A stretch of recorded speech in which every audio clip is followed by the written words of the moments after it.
Welcome to Big Blend Radio's Wine Time with Peggy show, featuring Peggy Fiandaca, who, along with her winemaker husband Curt Lawrence Dunham, owns and operates LDV Winery in Arizona.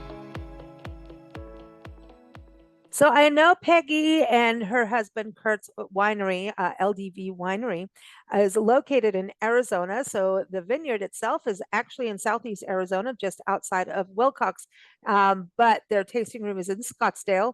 But today, Peggy is taking us to Italy, and I think she's got some family history there. And she knows how to cook from all of this, and she knows good wine from it too. But isn't that right? Are we going to Italy, Peggy? We're going to Italy. I think it's because there's Mother's Day in May, and I start thinking about my mom. And Aw. even though my mom was Irish, she was the best Italian cook in my big Italian family. So, yeah, it just kind of it sung to me that it was time to talk Italian. Well, I love this because we have Pizza Party Day coming up. That's important, national pizza parties, that there's a whole day to that. So I know you'll be on that podcast coming on through Big Blend Radio. But when you talk about your mom being Irish, right? So, okay. So the Irish and the Italians have got a lot of passion. There's a lot of Oh yes. fire, right? Oh There's a yes. lot of good food and there is a lot of imbibing and Oh a lot of yes. good jokes, right? So I think Yes. this is what a combination. You must have had a lively childhood.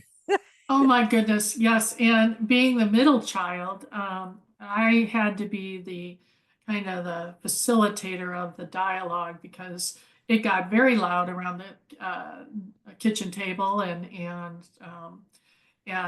everyone talking at once and passing food. I come from a family that did Sunday supper, everything every single Sunday, and you had to be there. You couldn't miss, and we Oh, sat down for a big Sunday supper, and all my relatives, a lot of times, several times a month, would come for a Sunday supper, and it would be an all day thing, which is a lot of fun to be around your cousins and aunts and uncles, and a big Italian feast on start with pastries and canolas in the morning and coffee to midday with a big spaghetti or lasagna or some kind of big meal. And it was so much fun growing up with mm. that kind of activity. Well, that's very European too, right? As being able to sit down, this kind of goes into when we're talking about Scottsdale becoming a blue zone of Right. sitting outside, sitting with friends and family, relaxing, enjoying a glass of wine, slowly having the conversations, the laughter. But it really makes a bond of people. And I think we want to go back that way in time, I think. I think people really miss it, that connection they had. And because I know with my family, Mm. as we grew older, a lot of my family came west and some stayed in the Chicago area, which is where I'm from. And we missed that connection of family, even though, thank goodness I'm still close with my cousins on my father's side, which is the Italian side. And we have that connection via email and Zoom and all that kind of thing, and they visit, and I visit them, but um, we miss that. So I try to create that with my family here in Arizona, but with my friend family, the family friends that I have chosen to add to my family, and get Mm. together with them on a regular basis. And That's awesome. yeah, it's important. So when your family comes in, your blood family comes to visit, Uh, I mean, how do they think like, hey, my daughter, my cousin, my sister, she has a vineyard in her uh-huh. backyard and she's Yeah. producing wine? I mean, you've got to be making the Italians proud, right? Oh gosh, yes. Oh gosh, yes. And pretty much everyone has participated at the vineyard in some way. Oh, Either, cool. I mean, my sister from California spent like, I don't know, 4 or 5 months helping through harvest 1 year, 2 years in a row. Wow. My brother has helped during harvest and helped get our winery all organized from a he's really good at warehouses and knew how to get our barrels all organized in the winery. So the family has, even though they're not financially engaged in Mhm. the winery, they have been actively involved in helping. I know they've also helped during harvest, and when we do our annual barbecue, they've helped serve and Wow. be a part of it. Yeah, so family has really stepped up and feel a part of LDV Winery. It's fun. Well, yeah, I know you talk about your friends too, but actually in the tasting room in Scottsdale, you do so many events. And then for your wine club, there's events sometimes at the Vineyard, because the Vineyard, that's, kind of closed unless it's by appointment. And I know you do harvest host for our viewers too, but do you feel like your family gatherings kind of spill over into the events that you host? Oh gosh, yes. And when Kurt and I started this adventure, we said, we just want 1,000 people to party with, and have them become part of our family. That would be called success. Is if we had Yeah. extended our reach and extended our group of friends, and they enjoy our wine, they enjoy our company, and um, we just have fun, and we've been successful in doing that. We have new friends that I got together just recently with the couple they were our very first buyers at the winery. They Oh, bought a wow. case of wine. The the dollar bill on the wall person. Yeah, they were our very first folks to visit the winery, non-family members Yeah. to visit the winery and buy wine. And they're still connected to us today, 17 years later. So that kind of Wow. relationship building has been very rewarding for us. And now you're 17, there's something Yeah, about being 17. You're over yeah, the sweet 16. Now you're like, yeah, man, we're really here. It's yeah, it. yeah. It's a serious deal. But I love that we're talking about Italian wines. We're going to talk about Italian favorites, food. We're going to talk about your recipe, quick, fresh marinara. We're going to talk about wine of the month to pair with Italian wine. I know your Grenache is involved. We're going to talk wine terms. But before we get to that, how is the vineyard? Has bud break, all of that is on? What's Yes, going on? It's got to be yes. a little warm over there, right? Not at the vineyard so much. I mean, it's Oh, it's still very dry, which is scary. We've had a okay. very dry winter, and actually there's a big fire going on about 30 miles from us down in southeastern Arizona near Pierce, in Sunsites. Even though our address says Pierce, we're still 30 miles from Pierce. Oh, wow. But and so that's kind of scary because it is very dry, and of course we have such high winds um, happening, and yeah, so hopefully they can get a handle on that and get that put out before it does too much damage. It's right now in the remote area over by Dos Cabezas. I know, Yeah. uh, I think Dos Cabezas Mhm. area.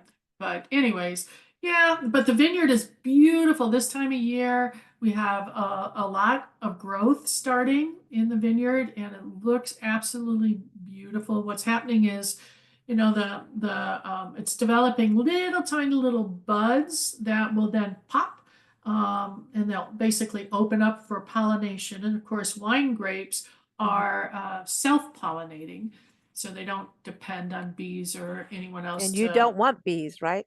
Well, you don't want them.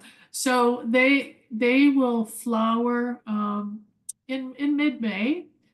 It'll start flowering, and after flower, then the fruit actually sets. We call it fruit set, and that'll occur, towards the end of May.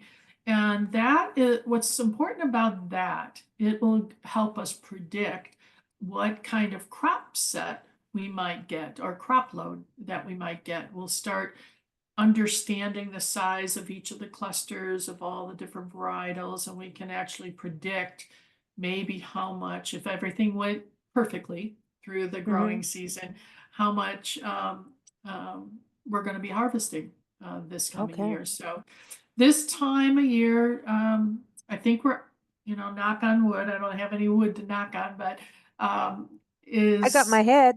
yeah, there we go. Knock on your head that we've gotten past like the frost concerns.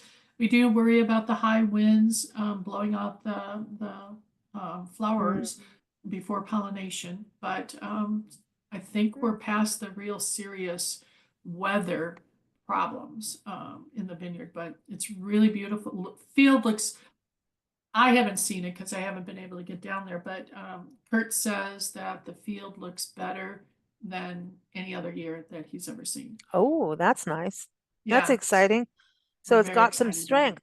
strength. That's kind of interesting because plants do that when there's not as much water, that Right, sometimes they go into, you know what, I'm going to really kick some butt to survive. right. And sometimes you get more blooms that way. It's kind of interesting. It's not like they're dying. It's like, okay, I've got to put those extra resources in there. And then if a little help comes along, like I feel like we might have a good monsoon season. I'm hoping so because we'll be there because I love the Me monsoons. too. I, Yeah, I no, we you want that feel it. too. Absolutely. Yeah. Yeah, And then it gets a little help along the way. right. So it might Eh, be the perfect storm. You know what I mean? Right, and they're predicting a good monsoon season this year, Oh, supposedly, good. for Yay. southwestern area or southwest part of the country. But yeah, it's just the field looks beautiful. So far, so good. We're really thrilled about what's happening in the vineyard. Okay. So now I know your term of the month is clones, and you said not clowns, You're right. We're not talking about clowns. We're talking about clones. clones with And an O. yeah, yeah.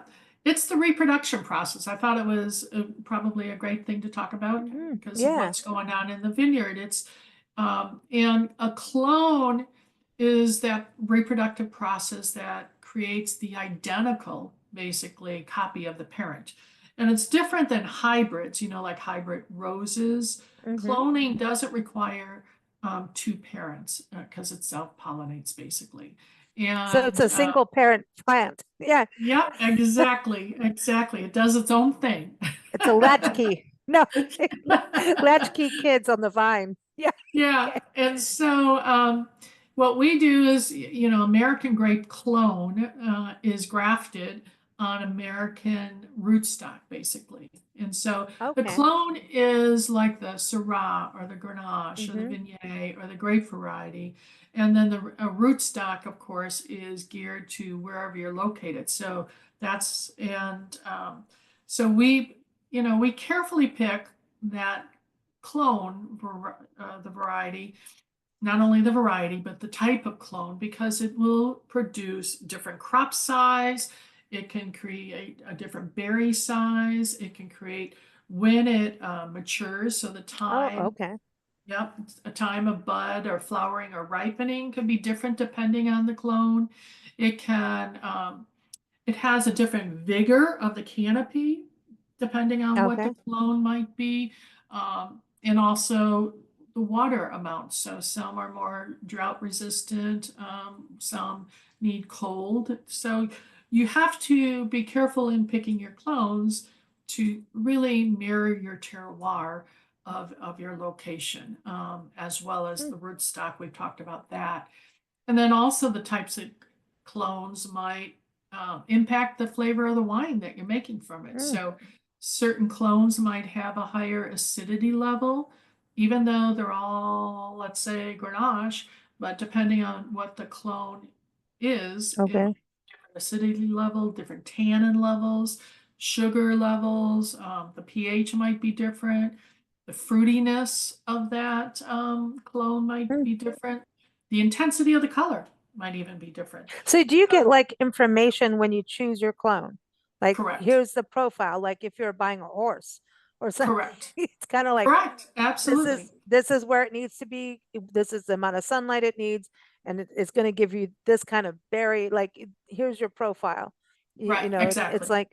like speed dating with your clones. Exactly. And so, Mhm. like, I mean, our field is not, we don't have very many varieties. I don't know how a vineyard takes care of, when they have 50 different varieties Ooh, in their vineyard, but we have only, four different grape varieties. But in our Petite Syrah, we have the roadblock and we have the building block, two different areas of the vineyard that we planted Petite Syrah, but they're two different clones. So the roadblock has Antave clone, which is a French clone, and the building block is from Tablas Creek, California. And both of those, even though they're both Petit Mm, Syrah, they taste very differently and they grow very differently. They mm, look very different. And a lot of, and when you taste, and I think you might have, you tasted our building block Petit Syrah because we've done a single variety of that and we've done the roadblock by itself. Um, very different Petit Syrahs from the very same mm, year. And it's all because of the clone influence. That a lot of times what we do is blend those two, mm. the Petit Syrahs from both of those areas and the clones. And so we blend them together because they play nice together. That's cool. Yeah, I find this fascinating too about the clones because we always think about clones for ourselves. Like, don't you want a clone? You know, a mini right, Peggy right. running around. I need a mini Yep, Lisa without the attitude, but then some right. attitude, but just not mine. I Yeah, just need that work ethic to happen, and some extra right. pick it up and we want the duplicates. We Right, do. and it's an exact duplicate. So the good and the bad and the ugly Oh, I part don't of know them, if I want that. unfortunately. Yeah, I don't want that. That's why I didn't have kids. I didn't need that.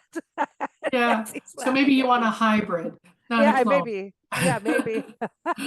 But the clones, Yeah, but that's really cool because then like when you're getting the clones and then here's the like this is the expectations, right. you better know who you're getting your clones from, right? So that they Oh don't gosh, yeah.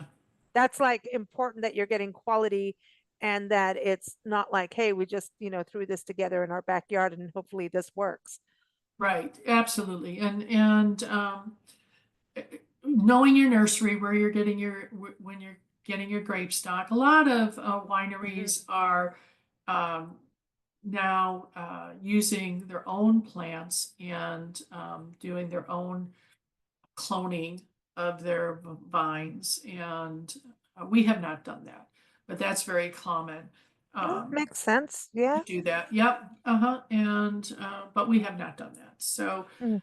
I think once a lot of them do that because when they find that their plants are doing well and they're tolerating the terroir of the area and they're tolerating, they're disease resistant. So why not duplicate those and Okay. clone them and then plant from your own Mm. roots, own rootstock and your own clone. So Mm. you'll see vineyards doing that. We just have not done that.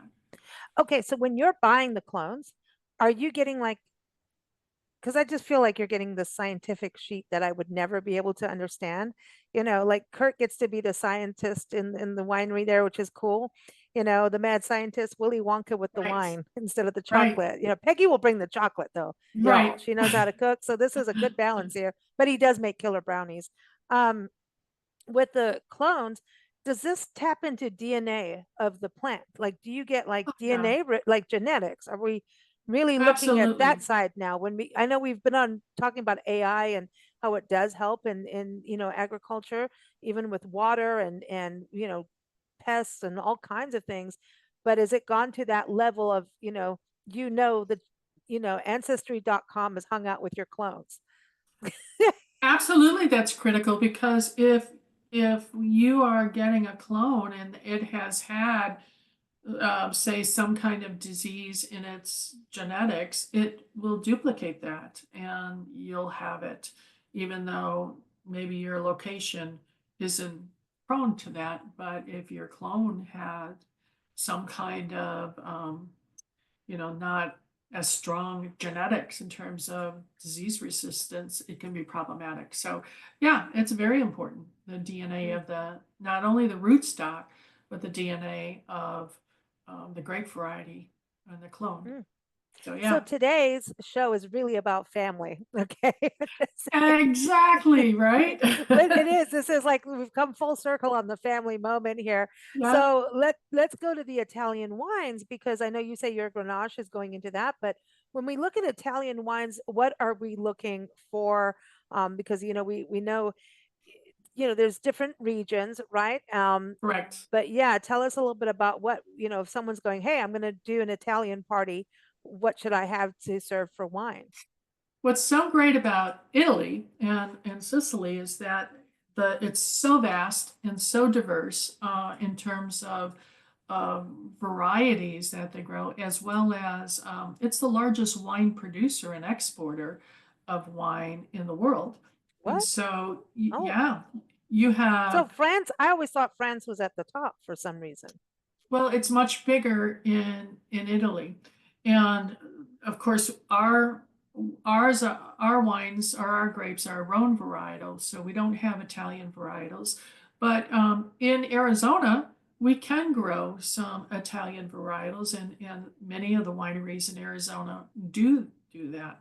Mm, But in Italy, you have different regions that are known for different kinds of wines. So you have the Piedmont region, mhm, which really is producing the full-bodied red wines. The Barolo, many people have know about Barolo wines, which is made out of the Nebbiolo grape, mm, um, I like that. and or bar.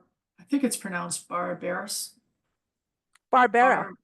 No, it's not Barbera, Oh, but that's Spanish, Barbaresco. right? Yeah, Barbaresco. I'm mispronouncing that.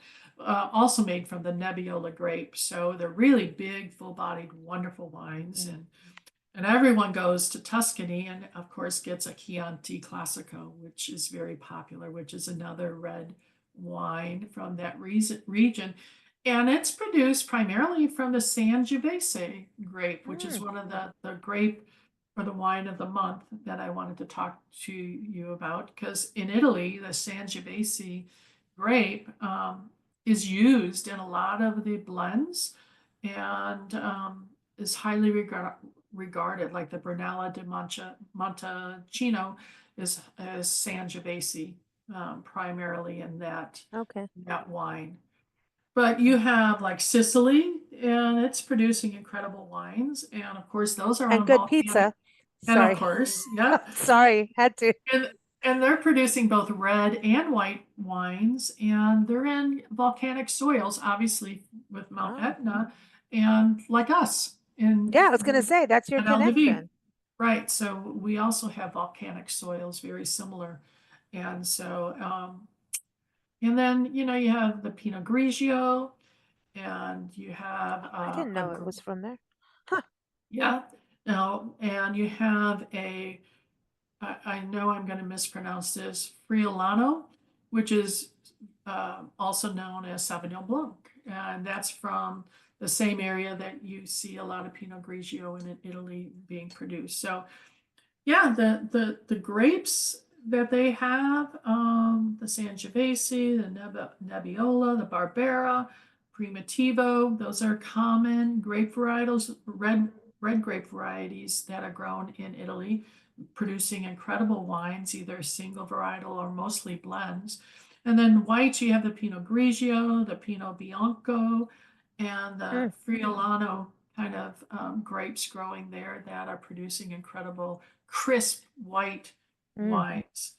Um, but and when I started young drinking wine, Lambrusco, I don't know if you've ever heard of Lambrusco. It's a wine out of Italy. Huh. Uh, it's usually produced in with a variety of different grapes.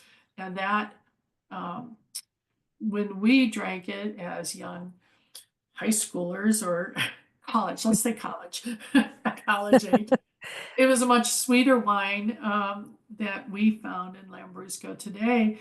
The Lambrusco that's being produced and coming into this country is much finer and not as Okay. sweet. But yeah, there's all kinds of wonderful Italian wines out there for people to try. And of course, they're food friendly. Yeah. And Oh, yeah. Well, it's Italian, right? yeah, exactly. It's food friendly. Yeah, for sure. What wine isn't though? Well, there are some sweet wines that really are not food friendly, but yes, Yeah. and Yeah. the key for food friendly obviously is the sugar content, but the pH and the acidity level. You need some acidity depending on what kinds of foods you're going to be drinking and or eating, and that is important to take into consideration. Mm. So Huh. This is fun. Can we do another? Like, we need to do this every month. I like these regional because yeah. Pinot Grigio, I had no, I just was like, it's Pinot, like, you know. Right, But then I'm thinking Pinot Noir. Now, is the Pinot the Italian side? Because there's Pinot Gris that's really more right, like we'd get in South Africa. So now right, I'm right. like, what's going on, man? We need to do this Yeah, you regional need to tasting. explore. Yes, exactly. Okay. There's all kinds of fun You areas. want to go to Italy So, with me? Come on, let's oh, I go. would love to go to Italy with you. We'd have fun. But We'd get in trouble. Sangiovese is the wine of the month, and because it is so widely planted in Italy, Mm, particularly Tuscany is like the center home center for Sangiovese, and because it's the backbone of Chianti, and and a lot of other wines are a mhm, lot of Sangiovese in them, but it's also planted outside of Italy. I mean, here in Arizona, we have Sangiovese planted, and it's doing really well. mm. Australia and Oregon also produce or grow Sangiovese, and I think I know a winery in San uh, Diego, up in the yeah, northeast maybe, side, because it's yeah, a high desert. It's in the mountains, but right, it's high desert. And I remember them in Guinea. He was always talking about the Well, he's Italian. Duh. What am I thinking? right, He's right. Italian. Yeah. And it was Sangiovese yeah, it was like his rock, Right, right. Now I So, get I it. mean, Hmm. yeah. So if someone is planting Italian variety um, vineyard, they're going to have some Sangiovese, I'm sure, planted because it is a very versatile grape, and it changes obviously depending on where it's planted. The flavor profile of that grape and the wines being produced from that grape changes. So you might. What does it taste like? It has elevated acidity to it and some assertive tannins, which makes it a really wonderful food wine, particularly with Mm, Italian foods, because tomatoes and things that mm, you have for food, Italian food, have high acidity, so you have to balance that. But it also has flavors of cherries. Some herbs like sage mhm, and rosemary are very common. You might get notes of that leathery or tobacco kind of notes to that wines that are made with Sangiovese, or maybe even ripe plums are common in Sangiovese. And I think we talked Syrah last month or mhm, recently, and I said that, a Syrah you might pick up violet in the aroma or on mm, the nose of that. You might get that also with a Sangiovese. You might get hints of violets on it. Um, mhm. you know, the Yeah. I think I've had it too in the high areas like Yosemite, outside of Yosemite National Park. There's a lot of okay, Italian wineries out there, okay, and they're yeah, all small boutique. And I remember the one, um, Gianelli, and it's her Italian family that came over, the Gianellis, and one of it, she was like, I remember her sitting and teaching Nancy and I with each sip, Montepulciano, and I don't think I'm yeah. saying it right. And I No, don't you think that are. was the name of the wine, but it was like, this is the wine of that area, like That region. really Yes. specific, you know? Yes. I, Yeah. but I remember them having sent, now you've opened up a whole new like thing to me now. This is exciting about those just getting because we always talk about regions and it really means something, right? When you travel, Oh, yeah. like, oh, we could have a Sangiovese here, but it's going to be different than in California, what's in Arizona, what's in Italy, Correct. but it's still like this plant is producing happiness. I agree. It does. It reflects the place. Hmm. Depending on where it is, the altitude, the weather, the soils, it Mm, all has an impact. But there are some basic characteristics that are common in all Sangiovese grapes that are grown. Some basic characteristics in those wines that mm, are primarily made from Sangiovese. So, but the it will evolve, and as you can age Sangiovese, and it'll evolve over time, and mm. which is exciting about all wines, in my opinion, to see Yeah.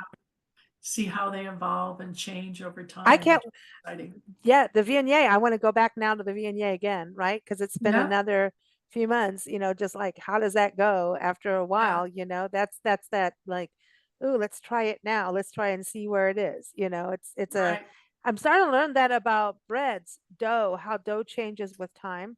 We right, just did a pizza podcast with Chef Ivan Flowers, and he taught us about how to make your own dough. And he right. said he researched the heck out of this because he teaches kids now. He doesn't do restaurants anymore, high school students. And he said he left some of the dough in the refrigerator for a student that was out sick because he wanted him to be able to still make his own pizza. And he said this dough was the best pizza ever. And he researched it. Wow, And there's some chef that really perfected the art of dough. And you leave the dough in for 7 days and it wow. becomes the most, he said it's like light as a feather. I mean, this whole thing about aging, and I'm going, well, the Italians knew. They know Right. wine. This make sense to you? It's like That, let and things sit. Same as a good soup is not an overnight soup. right, right. And the thing about, and we'll talk about this in the pizza podcast, I'm sure, is the flour that you use is so critical. And where and how that wheat is Mm, grown has an impact on that final product, be the flour that is made. So when you flour is different when you use an ancient grain like from Arizona, that the wheat, ooh, ancient wheat, tastes very different. And um, um, mm, so, yeah, it's all terroir based, just like the wine grapes will, it's exciting. Sangiovese will taste different in Arizona because of where it's grown and how it's grown versus Tuscany, where That's a why lot of, people have got to do wine tasting as part of their travel because you're having absolutely, this whole other, if you like me love Syrah, then you got to have Syrah everywhere you go from that yeah. And place. So so you you can can go, taste the difference. yeah, yeah, take your little notes. Are there wine sites that people do that? Like, for like I do it with nature stuff, like, oh, I saw this bug, put it up there, and it's like citizen science, you know. So I know that's a little Yes. weird, but do they do it with their wine tasting? Like, Yes, hey, yes, and oh, I can't think of the links, okay, but I can we'll do send you that. the links. Yeah, that would Um, be cool for people to so be able to. like, Ooh, and it's all individual people like commenting on it. So like a couple of our bottles of wine are up on their site. People upload, like come to the tasting room, really love a Petit Syrah, they'll upload a picture of it and then write about it. And then people add on to that write up as they taste it and so on. So it's that's not, cool. but only, it's not by sommeliers, it's by average Joe, Yeah, out me tasting like wine going, and what they're yeah, but that's so cool because everyone's still going to have something different, but it caused this conversation over right, their experience, and it keeps your notes for you because correct, that's the other part is like you want to go say, oh, and then you go back and taste the next year, and you can go, oh, last year it's here. Like if like the correct, Viognier, I'm like, I want it somewhere where I can go back, like on my phone, like. Okay, so last month we were talking about brunch, right? And we were talking a little bit about bubblies and bubbles, and I was talking about some bubbles are a little bit bigger than others, right? But it right, dawned on me that some wines, and I don't know what this classification is or what the heck it is, but there is some wines almost feel like they have an oil base to them. Does this make sense to you? Like the bubbles are bigger because it's almost like they're slick. It's almost like it doesn't, like if you have a glass, the wine will not, does that, it kind of, does this make yeah. sense at all? This is weird. And I don't know how to Uh, explain this, but it feels like there's like, if you have a little bit of oil and water, it kind of does this where the oil doesn't stick to the glass, right? Correct. It's viscosity in the Okay. wine that maybe you're picking up and it's tasting oily or something. No, I don't know if there's any varietal that does that more than others, or I can't think of Okay. a winemaking process that might So it's lend viscosity itself then. to, I Yeah, it's think just so. I Okay, think so. because some of it, like sometimes I look at wine and go, it's just the concentration of it is different. Correct. Correct. And that's See the how novice I viscosity. am, but I'm not novice in drinking it. You're I just not. don't know You're the not. words. I just, because the attention to detail on wine has completely changed over the last couple of years, Peggy. Thanks to you. Uh-huh. I'm like looking at everything going, okay, wait, this means What something is because this? this is Yeah. different. Well, yeah, but isn't that cool? I mean, I want people to be like giddy like me about that. It's like, ooh, this is oily because I've also learned that sometimes oil can, smell like Yeah. diesel. And I thought I was Right. nuts for years. Right. No. Yeah. Going, Yeah.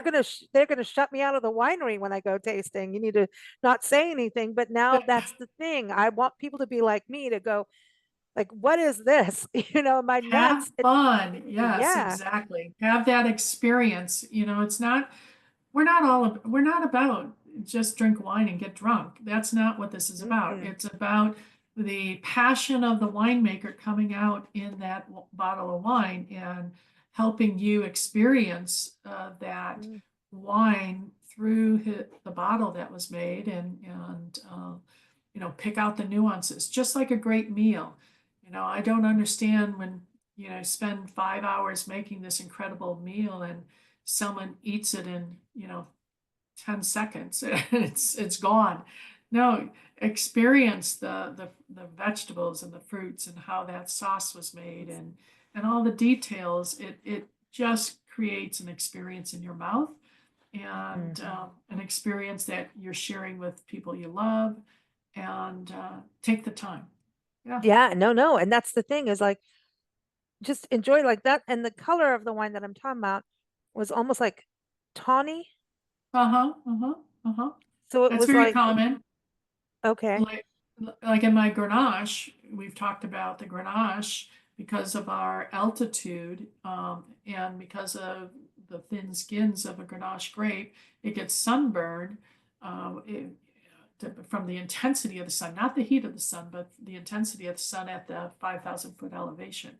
So we have to do Ooh. real careful canopy management on the Grenache to protect it, but we not always can. And of course, that the color of the wine comes from the skins in contact, in the juices in contact with the skins of the grapes. And so sometimes our Grenache will have that coppery, little bit Mm. coppery It's look neat. to it. And, I like people it. are, yeah, if you know what you're looking at, it's not bad wine, it's not oxidized wine, it's just the uniqueness of the Grenache grape. Mm. This is fun. And now I want to go into the whole thing about what wine glasses you're using and things for the wine, because I wonder if the glass now, if like they say, if you have a gold rim on your teacup, that changes your tea tasting experience. So anyway, that's for future shows, y'all. Like I'm just having a Yes, good time tasting, but I want to get to yes. your marinara. Peggy's got a new recipe. It's linked in the episode notes. You can also go to blendradioandtv.com, type in quick, fresh marinara. Oh, I'm excited about this. And I was thinking about you because I have started to use tomatoes as like a base for everything. And we're getting into that season, depending on where you live. If you're growing tomatoes, then I know there's the fresh and you can put it in your salads. But I've decided one of the easiest ways to cook anything is to put some fresh tomato, onion, and garlic in it, or shallots. That's my thing Right? too.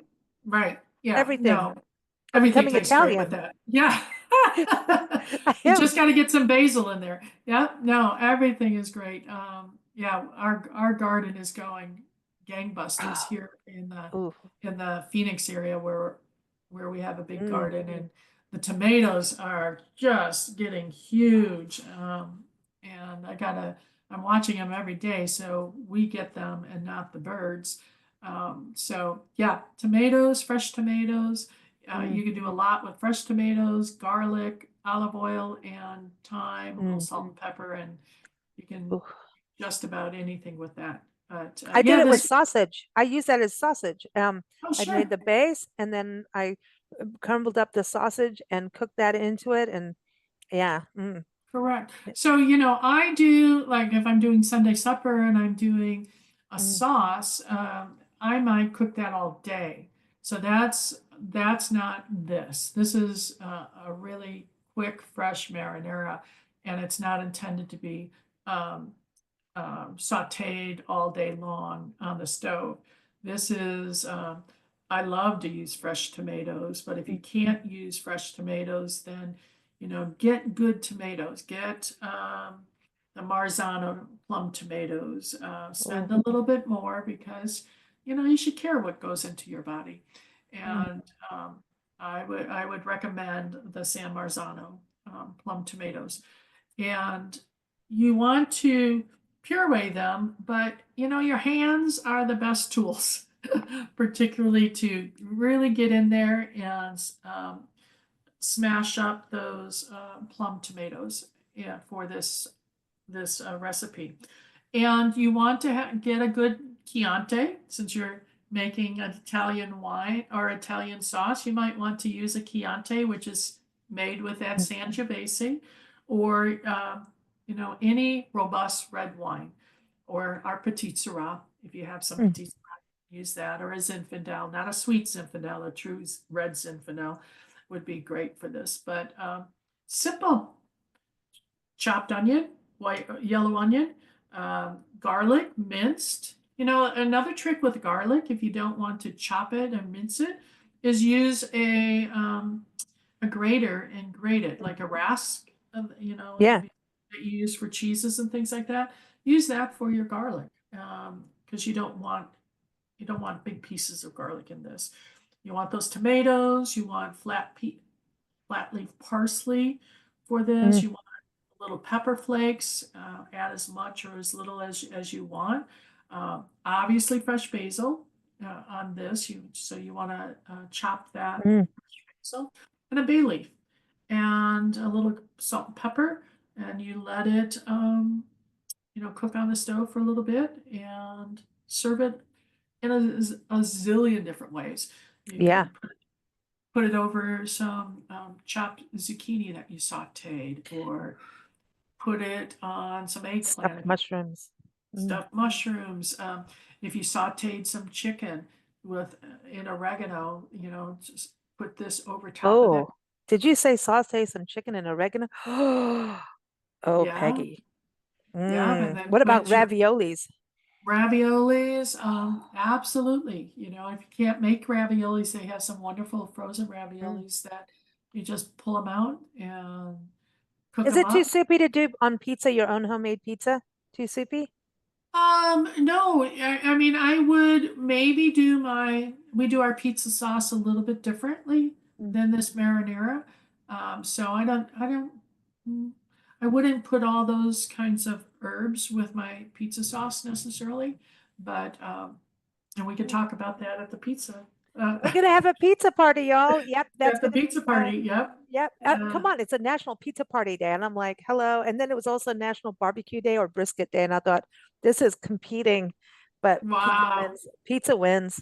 But you can also wow, use marinara like as a base for right. marinating meat too, and Oh the gosh, yeah. acid really breaks down the meat nicely. Right, it does, Yeah. it does. And Mm, so this sauce, you get if you're making a baked dish, so you want to like you're doing some that chicken and put a little of the sauce on it, put some provolone on top of it, cheese with some parmesan, and put it in the oven and let that cheese melt over top of it. You can do it that way. So it can go in the oven. It could just go over something that you've sauteed. Of course, it goes with pasta, any kind of pasta. You can toss it with pasta, and then I would add fresh herbs on top of that with some mm. freshly grated aged Parmesan cheese. Oh, Yeah. you know what's really good is an omelet. Oh gosh, and yeah. and you do a soft kind of cheese on the inside, right? Nice Oh, soft, ricotta sometimes works, that kind of thing. A little bit of marinara in there. oh, absolutely. I would definitely do a pepper and onion and a little Ooh, garlic omelet, and then spoon this marinara over top with some grated cheese on top of that. Yeah.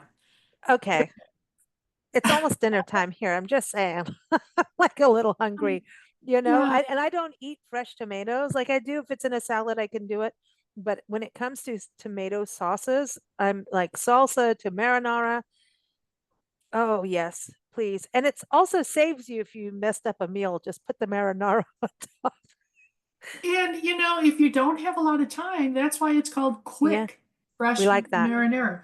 You don't have to open a canned, already processed marinara. It takes no time to make this from scratch. And, Mm. boil up some pasta and put some of this on, and you have this wonderful meal for your family, very reasonably priced and Yep, done within healthy. 15, 20 minutes. You have a wonderful meal. So, Very high in vitamin C. It's got the yeah, lycopene in there. Your heart yeah, doctor's going to like it. And if you're growing your own, it's the best, it's the So best. I love it. I love it. Peggy, you always make me thirsty and hungry and always learning something new from you. So thank you for that. Everyone, ldvwinery.com is a place to go. They've got great events in the tasting room. So as it warms up in the desert, go inside the tasting room or, there's a lot to do in the early mornings. Evening time must be beautiful in Scottsdale right now to go walking downtown, have a glass of wine, So everyone, ldvwinery.com. Looking forward to next month. It'll be summer. Yeah, already here. Thanks, Yeah. Peggy. Thank you. Cheers. Thank you for listening to Big Blend Radio's Wine Time with Peggy show. Keep up with LDV Winery at ldvwinery.com. Keep up with Big Blend Radio at bigblendradio.com.